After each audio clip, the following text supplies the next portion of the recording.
Itti fufa qabsoon bilisummaa kadhataan jenne fincilli gabrummaa amma bilisummaa. Tapi daawwattoota Oromiyaa Miidiyaa Teekinooloojii akkam nagaa jirtanii fayyaa keessanii jecha guyyaa har'aa keessumaa tokko qabadheetiin isinii dhiyaata. Keessumaan kennallee akkuma beektan Injiinar Maammee jedhama. Kun Maammee Yuusuf yeroo dheeraaf nama wajjin turre akkasuma saahiba kiyyas ta'uu ni beektan.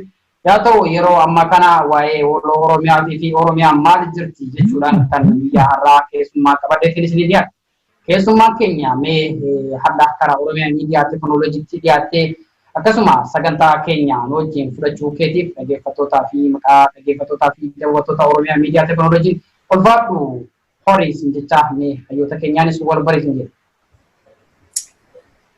Eshi baay'ee galatooma ani maqaan koo Maammee Yuusuf yookaanis Injiinar Maammee Yuusuf isinaanni jedhanii lamaan waanuma yookaan Harateek Information Technology isaanuma odeeffannoo waaltaa ta'ee fi odeeffannoo haala qabatamaan biyyattii keessa gaggeeffamaa jiru gara hawaasa keenyaa geessuudhaaf halkanii guyyaa carraaqaa jirra. Kanuma yeroo ammaatiif kan hojjechaa jirru waa'ee odeeffannoo hawaasa keenya tajaajiluudhaaf odeeffannoo gahaa isaan biraan ga'uuf yookaan xiinxaluudhaaf dhugaa jirtuu fi soba jirtu adda baasnee hawaasa biraan ga'uudhaaf kan tattaafachaa jirru ta'a. For introduction part hanga ne hojjee ingaa gara gaafii keenyatti wada barre gaarii. Okay, guyyaa har'aa mariin keenya akkuma beekamu warra Oromiyaa keessatti maaltu ta'amaatis jira. Warra Oromiyaa guutuu Oromiyaa kanatti guyyaa har'aa oolmaan Oromiyaa maal fakkaata kan jennus kan irraa mari'annu ta'a. Hawaasni keenya akkasuma qabiyyeen sagantaa keenya qabiyyee isaatti aanuuf ammoo yeroo ammaa kana duulli Habashaa uummata Oromoo irratti bane kallattiin isaa maal fakkaata garamitti deemaa jira. Akkasuma mootummaa bilisinnaatiin reeffachuu yookiin ammoo deeffachuudhaan uummata Oromoo irratti tarkaanfiin deemaa jiruu fi akkasuma taateedhaan uummata Oromoo irratti kallattii weellistoota Habashootaatii irratti ta'amaa jiru maal fakkaata? Weellistoota Oromoo irratti sammootuyyuu maaltu ta'amaa jira? Akkasuma torbee darbe keessa weellisaa keenya beekamaa yookiin yeroo weelluu haaraya baasetti akka rimuuf irraa ta'ame namni Oromoo hunduu ni beekan. Yeroo ammaa kana ammoo guyyaa sadii dura kan ammaa kana weellisaan isaanii dhageettii qaba jedhanii jarri faarsanii warroonni bilisummaadhaatii fi akkasuma mootuyyuu manni Habashaa yeroo ammaa kana sirba guyyaa sadii dura gallakkisee uummanni Oromoo sammuu maal jechuu qaba maal gochaas jira waa'ee jibbaa uummata Oromootii fi akkasuma mootummaa bilisummaa beeffatee uummata Oromoo arrabsaa jiru. Wai baloo jedhee yeroo ammaa kana kan arrabsaa jiru kun ni argitan jenneeti siyaanna. Kanaaf weellisaa kanarratti uummanni Oromoo maal akka gochuus qabus kan wajjin mari'annu ta'a. Yeroo ammaa kana mee karuma keessattis deebi'a. Mee Oromiyaan oolmaan Oromiyaa maal fakkaatti? Injiinar mee haalli Oromiyaa keessa jirtu maal isinii fakkaata? Hayyee galatoomi carraa kana kan nukeetiif haalli guutuu Oromiyaa keessa guyyaa irraa gaggeeffamaa oolee kan namoonni baay'een argaa jiran namoonni baay'een garuu dinqisiifachaa jirantu ta'ee oolee jechuun guyyaa irraa kana magaalaaleen gurguddoon akka waliin hin qunnamsiifamneef lagannaan labsamee ture. Lagannaan labsame kun magaalaalee gurguddoon magaalaa Finfinneetiin wal xuyitu akka waliin xuyine yookaan akka tajaajilli isaan magaalaa guddittiin tun sooramtu magaalaa guddittiin tun tajaajila Oromiyaa irraa argattuun kan sirni nafxanyaan nurratti fokkoraa ture. Sirni kaleessa awwaalame awwaala keessaa bahee amma akkasitti lalifamaa jiru kun kan nurratti fokkoramaa jiru kuni sirna nafxanyaa kana ofirraa qolachuuf ofirraa fonqolchuuf jecha kun lagannaan labsame. Lagannaan labsame kun guutuu Oromiyaa keessatti gaggeeffamaa haala gaariin haala bareedaadhaan gaggeeffamaa oole guyyaa irraa kana kan seera lagannaa kana cabsanii warri tarkaanfii garagaraa irra fudhatames jira. Lagannaa kana didanii warreen makiinaa isaanii bobbaasanii fakkeenyaaf magaalaa akka gara baha Oromiyaa yoo sin geesse yoo fudhannee magaalaa gara Baabbilee irraa ka'ee Bombaasitti osoo deemaa jirtu tan lagannaa cabsitee deemtu tarkaanfii qeerroon irra fudhatteen waagaasii argattee jirti jechuudha. Kan biraas kan magaalota garaagaraa baay'ee keessatti ginniir irraa bahee gara Baalee seenus jira. Kan magaalota garaagaraa baay'ee keessatti kan lagannaa kana didee hojiirra ooluudhaaf kan tattaafate kan seera lagannaa sana cabse tarkaanfiin irra fudhatamaa ture guyyaa har'aa kana. Akkasitti kan lagate garuu baay'eensaa ilaalaa turre laftii fi naannoon wal qunnamuu qullaafaa ture. Namoonni garii Piippiin ammoo namoota waa xiqqashoon hangi tokko kan bahee hojii hojjechaa ture magaalaan ziizechaa turan feesbuuka kana gubbaa. Kanneen akka magaalaa Haramaayaa akka argineetti jechuudha. Naannoon magaalaa biraarraa dhufee magaalaa san qunnamuu yookaas kan magaalaa dheeraa karaan guddichi Finfinnee irraa ka'ee gara Jijjigaarii immoo dheeraan kun magaalaa kana keessa bahee waan darbuuf hin jiru magaalaa karaa dheeraa kan lagannaan labsamees karaan dheeraan kun akka waliin qunnamneef ture. Saniifuu inni magaalaa keessaa fakkeenyaaf magaalota guguddoo akka Adaamaa haa ta'u, Direedawaa haa ta'u, Finfinnee haa ta'u keessoo isaatiyyuu rakkoo uume lagannaan kun maaliif wanti itti galu waan hin jirreef rakkachaa turan namoonni waa xiqqoo hojii isaanii hojjechaa turanii lagannaan kan keessaati miti kan alaati kan labsame. Inni sun garuu haala gaariidhaan jechuun bifa gaariidhaan guyyaa har'aa kana waan nama dinqisiisu bifa gaarii ta'ee oolee jira guyyaa har'aa kana. Kan biraa nafxanyaan kaleessa nurratti fokkoraa turan, kaleessa magaalaa Finfinnee keessatti nu arrabsaa turan, Piippii sirna nafxanyaa isaanii wajji bulchaa turte sanallee arrabsaa turan kaleessa isaan qaanyeessaa turan magaalaa Finfinnee keessatti alaabaa lummuutii qabatanii. Isaan sana har'a yeroo waywaatan gizee lagannaan kun wanti biyyattii keessa galu yookaan Finfinnee keessa galu gizee dhaabbate markaattoo fi piyaasaa magaalaan guyyaa har'aa akkaataa isin itti oolan warri achi naannoo sana jiru odeeffannee turre yeroo gaafannu xaafiin birrii 39 birrii 65 galee kuduraan muduraan waan baay'een qaala'ee ture guyyaa har'aa. Gurra qabatanii iyyaa turan. Kaleessa Komishinii Federaalaa kan ta'e dubbatee ture lagannaan guyyaa tokko hanqam akka isaan miidhu hanqam akka isaan laaleessullee labsii kannee ture gaarii mitii kun ta'uun qabu lagachuun kun akka gaggeeffamu hin barbaanne isaan maaliif ni miidhaman ni beekanii miidhaan san isaan qofa osoo hin ta'in guutuu biyyattii irratti akka miidhaa cimaa akka gaggeessu waan beekaniif diinagdee biyyattii keessatti guyyaa tokko keessatti miliyoona meeqa akka saara. Ammas ummanni waan nyaatu dhabee yeroo waa hundi itti qaala'e ummanni guutuun itti fincila itti ka'a mootummaa kanatti sababa itti laal tarsiimoon qeerroon baafatte itti deemaa jirtu kuni tarsiimoo abbaan isaanii yookaan dhaloota kute fakkeenyaaf jaarraa abbaa gadaarraa jalqabee Oromoon itti qabsaa'aa dhufte argite achi Jawaar Mohaammed qabsaa'ee tarsiimoo kana karaarra kaa'eef qeerroon sanumara deemaa jirti isuma sanaanii cabsaa jirti. Namni hogganu jiru qeerroo ofiif if hoogganaa jirte ofiif baafatte labsii kana. Labsii lagannaa kana ofiif baafatte. Piippiin har'a maal jechaa turte? Namni gocha kana hojjechaa jiru TPLF fi shaneetu duubaan jiraa jedhan lagannaa kana.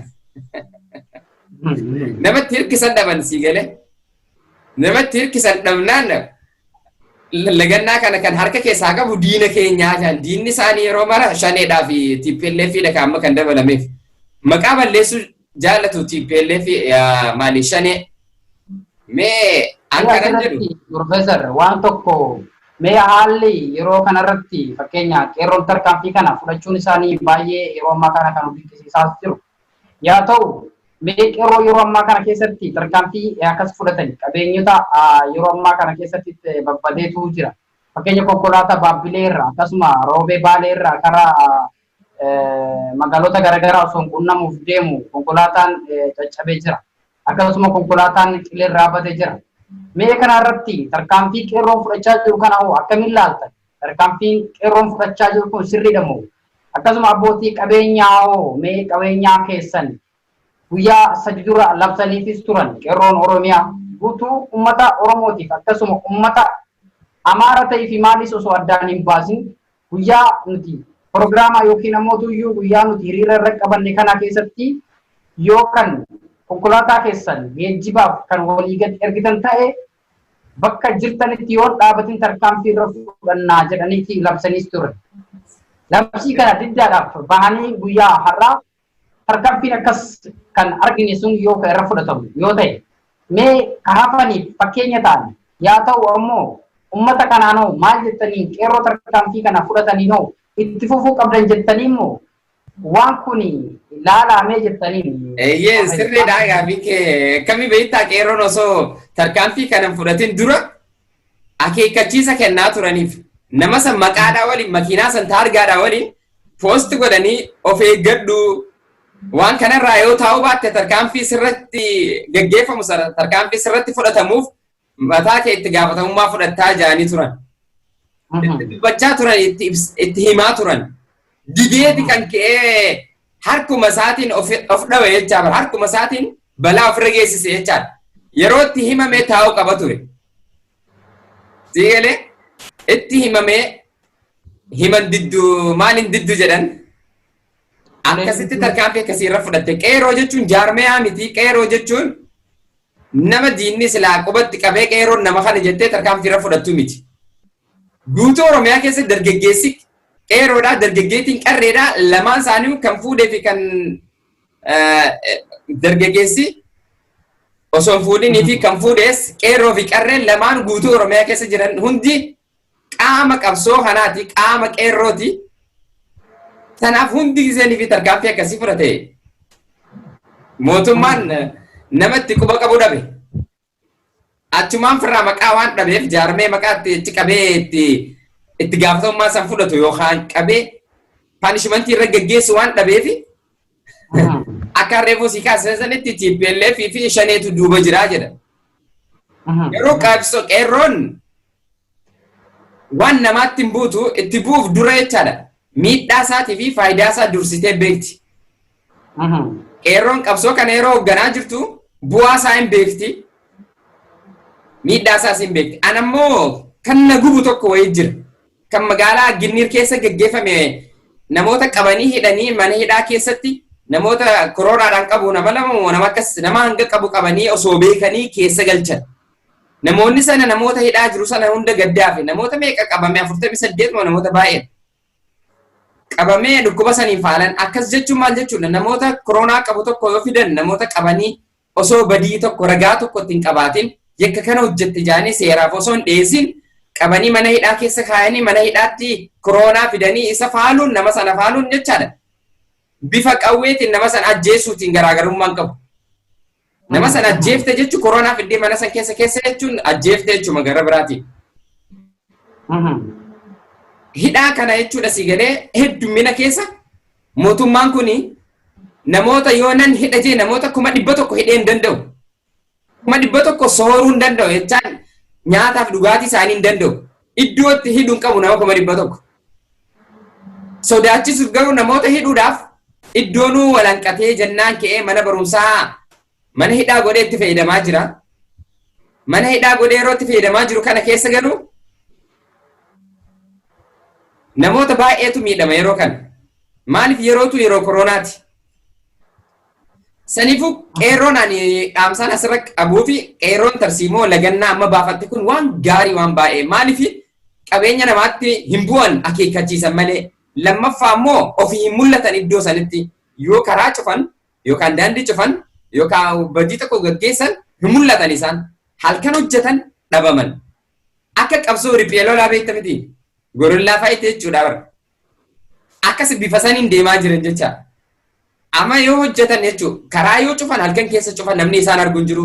Dhufeeti mootummaanis karaa kana baruuf hin rakkata. Namoota kana godhe beekee hin qabu. Qabee hidhuu hin danda'u. Ajjeesuu hin danda'u. Hiriira jaanii jechuun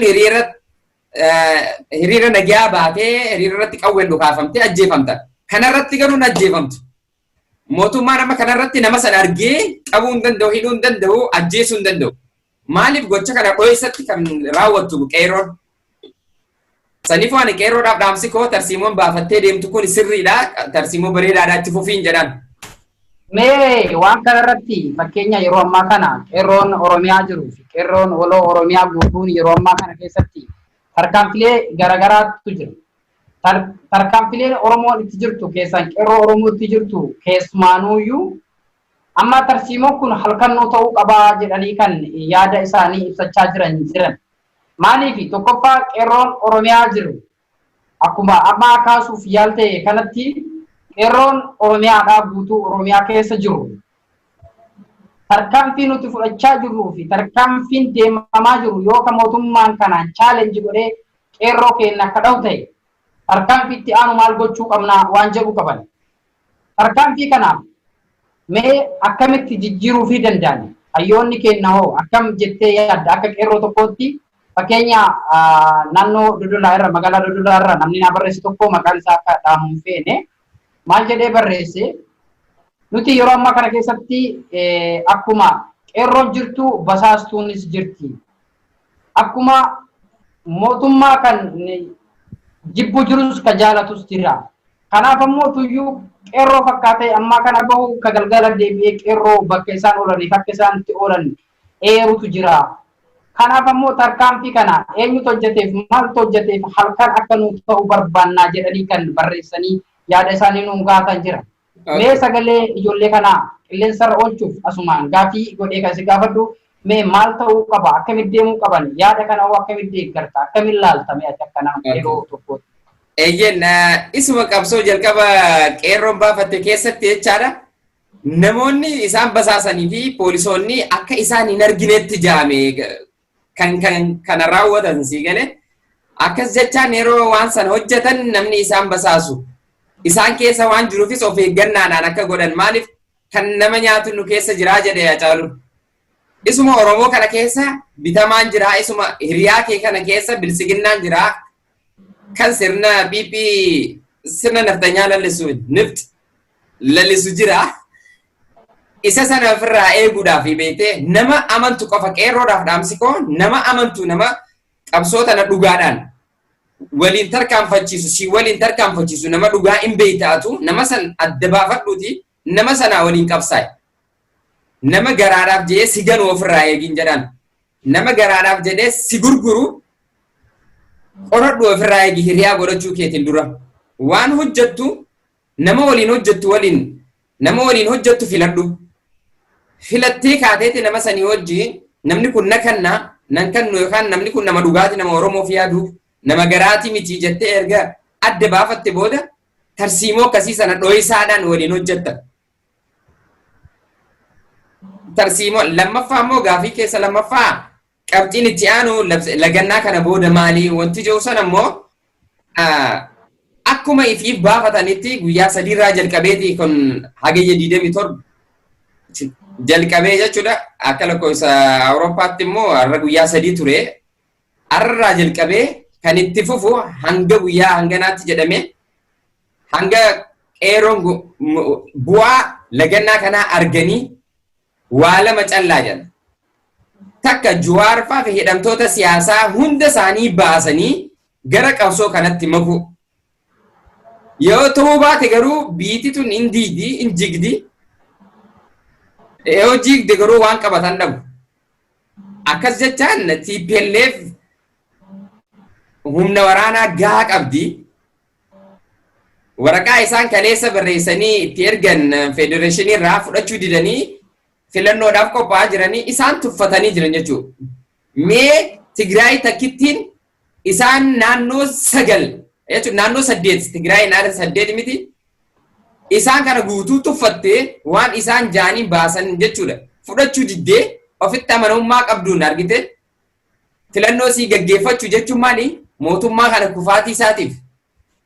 Siigalee argitee jirti sirni mootummaan kun ittiin bulchaa jiru isiifuun taane siigalee akka Oromoofuun ta'een argitee jirti. Oromoon akka jiisitu ni beeyti amma TPLF.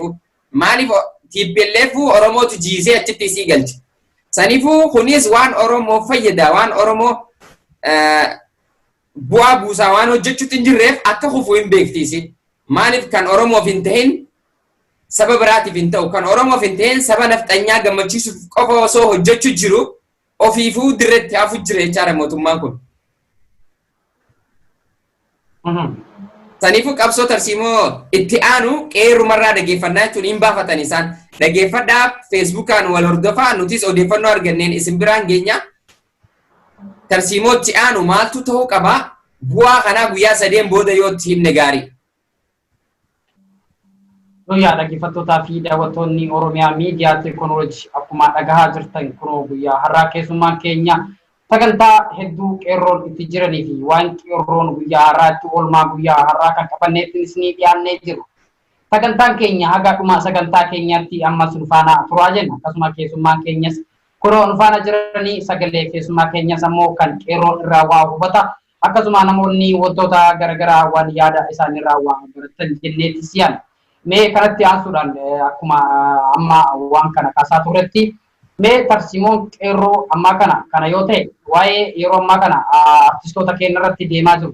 Dura artistoota keenya irratti deemaa jiru. Torbee darbe keessatti sirba afaan Oromootiin bahee yookiin weelluu bareedaa qeerroon Oromoo jaalatu kan yeroo ammaa abashoonni duula irratti bantee akka raayyaa istiidiyoon kan gallakkisee yuutuubii irraa rumuuf godhanii abashoonni jechuudha. Mee guyyaa ammoo guyyaa sadi dura akkuma beekamu weellisaan isaanii tokko kunoo maqaa isaallee dhahuu kan hin barbaanne yeroo ammaa kana weelluu san gallakkisee fi kallattii garaagaraatiin ittiin uummata keenya mootummaan deeffatee arrabsaatis jira. Mee ati hoo waan kana weelluu kanarratti maal jettaa? Artistoota keenyallee wanta akka jarri weelluu onnee ofiirraa baasanii rasaasaa isaan dhukaasan kanas balleessuu fi jaamsuu fi yaalaa jiran. Kanaafuu ati hoo maal jetta? Namni biraas akka waan kana dhuunfatee waa'ee isaanii irraa hin baafne gochuuf kan barbaadan kan ta'uu jiru kun jechuudha. Mee kanarraa hoo maal jettaa? Wallee jechuun artii qaama hawaasaa qabsoo kana siin geesse keessaa qooda waraanaa kan qabdu artii yookaan walleedha. Bifa walleetiin waraana keessatti qabsoo keessatti bakka jiru taa'ee jechuun namni waan hawaasa keessa jiru ittiin calaqqisa. Calaqqee hawaasa keessa jiru jechuudha. Afaan hawaasaa ta'anii rakkoo hawaasaa ittiin ibsatan jechuudha walleedhaan. Sanaafuu yeroo tana keessatti jechuudha. Waan hawaasa didammeessa, waan hawaasa kakaasa, waan qabsoo kana cimsa irratti xiyyeeffatanii walleen garaagaraa baay'een bahaa jiranii, walleen garaagaraa kan gadda keenya yookaanis waan onneen nu tuqe kan isa onneen keenya ittiin rukutame isa Hacaaluu nu jalaa nyaataniif sirbi baay'een yaadannoo isaatiif bahaa ture. Akkasumatti jechuun ammallee sirna naftanyaa isa nurra leellisuuf ammoo isa fakkaataa akkasaa yookaan faallaasaa kan beewee jira kan amma riippoorti godhamaa jirutu jira haarawa. Maaliif tokko du'ee tokkoon taa'uu jee wal gaggalaafata taatii jee Hacaaluun. Eenyu du'ee eenyutu hafaadha. Si gale akkas ta'a amma qabsoo bifa saniin amma walleedhaan ani haalli biyyattii keessatti amma warroonni ciccimoo ta'an jechuudha. Wallistoota kana keessa waan bu'aa qaba waan bareedaa irraa eeyina beekte irraa eegaa jirraas maaliif gara fuulduraattis waan abdiin keenya isaan ta'eef isaan keessaas kan hojjetaa jiran fakkeenyaaf kan hin baasin kan baasuu ta'an akkaan argetti xinnoo Saaliyaan baasuuf deemti natti fakkaataa hojiirra jirti. Kan biraatis qancaleen amma lafaa ol deemus jira. Wallistoonni akkanaas jajjabeeffamuu qabu. Waan isaan fidanii dhufaniitu isaan beeksisa, isaan jabeessa, isaan maalummaa isaaniitiif maalummaa Oromummaa calaqqisiisa beektaa. Saniif waan dhaamsikoo kanarratti jabaadhaa qabsoo Oromootti qabsoo uummataatti makamuu keessanii fi qabsoo uummataa faana hojjechuu keessaniif baay'ee nan boonaa. Isiniinan boonaan jedhaan isiniinin I'm proud of you jechuudha. Asumarratti yaafin kiyya kan ani tuquu barbaade tokkoffaa amma kana weellisaan isaanii yookiin ammoo Teddy Afro maqaa isaa dha'uun barbaadu ture garuu Teddy Afro sirba tokko guyyaa sadii dura galakkiseetis ture. Sirba isaa sanirratti waan qeeqa qabutu jira. Qeeqni isaa baloo ka jedheen inni sirbu sirboonni isaa keessatti qeeqa guddaatu jira. Waan abbaayee sirbu fakkaatee waan garagaraa keessatti qeeqaas ture. Mee weellistoonni keenya yeroo ammaa kana kan torbee darbe keessa rimuuf godhanii beekta turte ni beekta jedheetii yaada. Weellisaa maqaa isaa I think yaadachuus baadhu weellisaa tokko jala akka rimuuf ta'e. Dhiifama hojii isa sana eenyu jedha weellisaan sun maqaan isaa Anyway, qeerroo keenya irratti gaafa duulli akkasii banamee amma maal jechuu barbaade asirratti isaan reefu xiqqoo riipoortii godhame jechuun osoo laalin riipoortii godhe osii galee maaliif hin beekne jechuu waa'ee isaa waan inni wallisuu deemus nuuf gala sii galee ammas gizee inni kana wallisee Oromoo keessaa faallaasaa namni wallisuus ni jira walleen fakkeenyaaf amma dura inni baasee qamar deebisee fi ture shukriinis akkasumatti deebisee fi ture jechuun wallee isaa sanaaf akkasumatti ammas jarri kun yookaan isaanummaan kun deebini deebisuuf jeetii yaada sii galee waan inni wallise sanaaf jecha maaliif riipoortii godhanii birraa takka hawaasa isaanii biratti yoo inni fi harcee faca'ee jiraate dhaamsisan walgahee jechaadha. Dhaamsa saniif deebii barbaachisa sii galee. Deebii saniitiif wallee. Waan kanarratti jechi ani kaasuu barbaade. Jechi ani kaasuu barbaade keessaa maali inni qeerroo keenya yuutuubii irraa jecha isaa ka deebii isaa rakkoo qabu Oromoon ni deebisti. Sanii olis jettee ni deebisuu dandeessi. Garuu ijoollee keenya sirba jarriitti ifaajanii itti dadhabanii bakka kanaan gayan yuutuubii irra kan hin kenneef yookiin akka hin gurguranneef riimuuf irraa taasisaa jiran fakkeenya raayyaa istiidiyoon gallakkisee ture sirba san riimuuf irraa godhanii irraa bal'isanii yuutuubii irraa jechuudha. Ahaa raayyaa istiidiyoon sirba Teedii Afroo No. Sirba mucaan afaan Oromootiin baase sirba Absoodhaa kan sirba yeroo ammaa kana keessatti bilisummaa eenyu jedha maqaa isaa ittiin yaadachuus baatuusi nabashaatti qabsaa jiran weellistoota keenya akka sirba waa'ee jaraan baafni riimuuf irraa gochaa jiran mee kanarratti maal jettaa jechuu barbaadeeti. Okay. Yoo isaan keenya irratti hojjetanii keenya akkasitti shiraan riimuuf goosisanii YouTube irraa buusisiisan yookaan akka inni hin gurguranneef shiratti yaadan faallaa sanaa keenyaas ni deebisaaf jeetii yaada.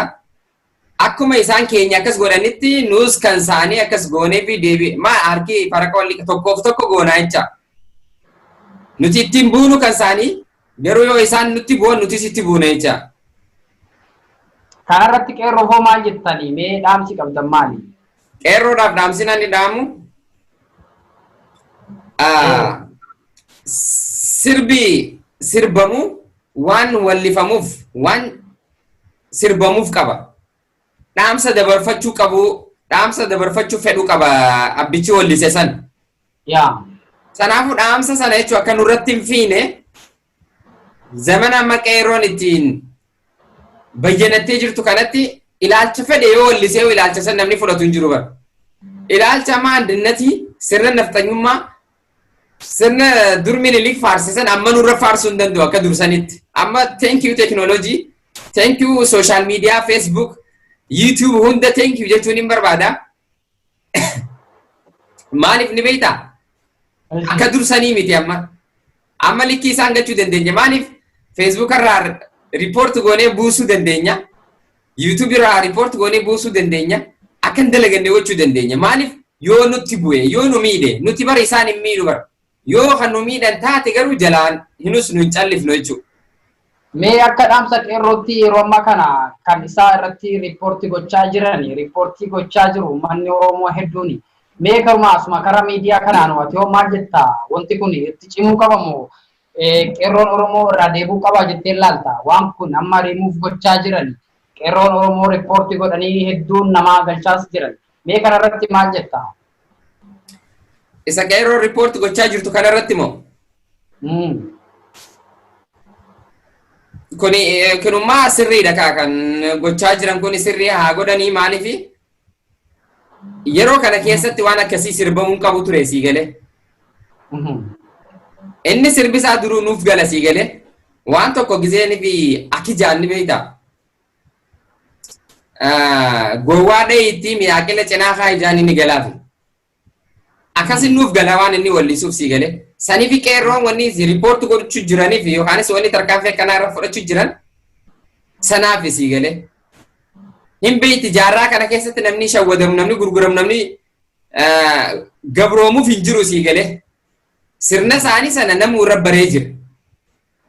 Egalee amma akkuma sirni guyyaa adii si dukkaneessu deemu kuni dheeroon kana waan fudhattu natti fakkaatu hin fudhattu sanaaf akkas riipoort gochuu jiran na fakkaata gaafii kee kana kan hubadhee takka maaliif riipoort gochuu isaanii kuni galata galchuudha isaaniif kanuma wanni sirriin jedhaan wanni isaanii godhaa jiran. Daawwattoonni Oromiyaa miidiyaa teekinooloojii yeroo ammaa kana kunoo keessummaa keenya wajjin turtii gaarii akka gochaa jirrus turtii gaarii jechuun hojii akka sagalee sooramaa yookiin ammoo tuura sagalee dhageeffachaa jirtan kanarraa akka ittiin bohaartanii fi akka yeroo ammaa kanatti taatee Oromiyaatii fi taatee weellistoota keenya irratti taa'amaa jirus kana hanga ammaatti mari'achaa jiru kana jechuudha. Itti aansuudhaan mee tartiimoo yeroo ammaa kana keessatti waa'ee yeroo ammaa kana hoo maaltu adeemamaa jira hawaasa Oromiyaa jiruu fi hawaasa tootaalii biyya ilmaan Oromoo ta'ee biyyoota garaagaraa keessatti argame irratti hoo maaltu deemamaa jiras kan jedhus kan hojii ilaalluu ta'a jechuudha.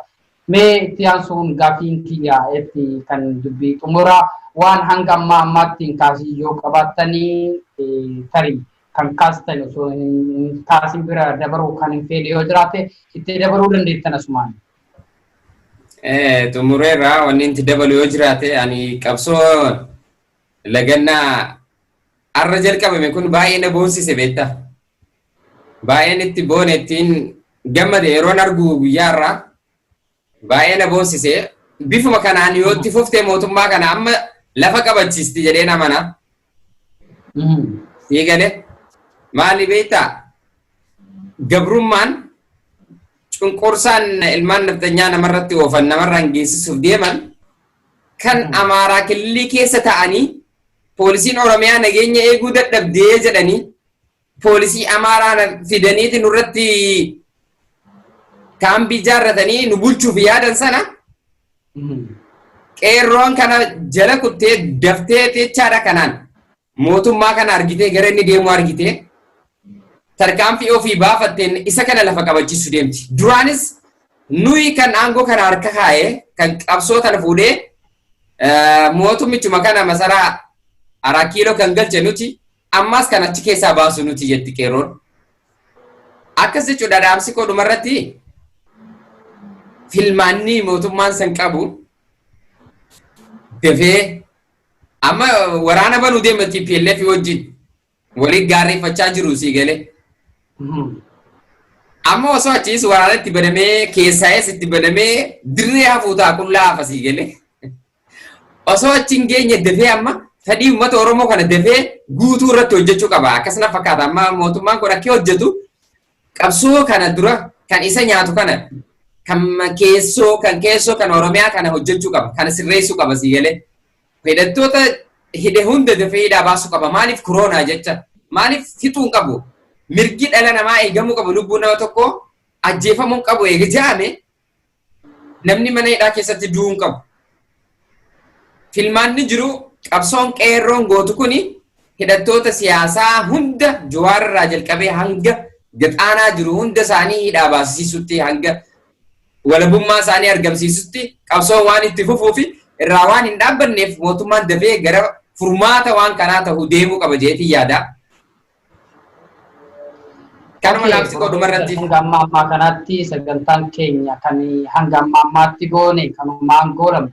Maqaa dhaggeeffattootaa fi daawwattoota Oromiyaa miidiyaa teekinooloojiitiin ulfaadhaa horaa bulaa isiniin jedha. Galatooma.